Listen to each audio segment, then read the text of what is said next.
প্রকৃতির দায়বদ্ধতা দেখুন, এমন অবস্থা থেকেও যে ফল দেওয়া যায় তার জলজান্ত উদাহরণ এই কলা গাছটি। এই কলা গাছটার দিকে তাকাও, দেখছো গাছটা প্রায় মরে যাচ্ছে, ডাল ফেটে গেছে, তবুও সে ফল দিচ্ছে, কোনো অভিযোগ নেই, কোনো প্রশ্ন নেই। প্রকৃতি আমাদের অনেক কিছুই শেখায়, সবচেয়ে বড় শিক্ষা হলো দায়বদ্ধতা। এই গাছটার জীবনে অনেক কষ্ট আছে, তবুও সে নিজের দায়িত্ব ভুলে যায়নি। সে জানে ফল দেওয়াই তার কাজ। আমাদের জীবনেও এমন কিছু মানুষ থাকে যারা আমাদের কষ্ট দেয়, আমাদের শক্তি শুষে নেয়, এমনকি গাছের মতোই ভেঙে ফেলে। কিন্তু প্রশ্ন হলো, তাতে কি আমরা থেমে যাব?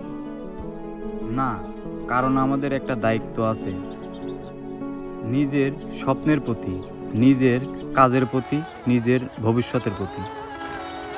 সব কষ্টের মাঝেও যে নিজের কাজটা করে যায় সেই আসল শক্ত মানুষ।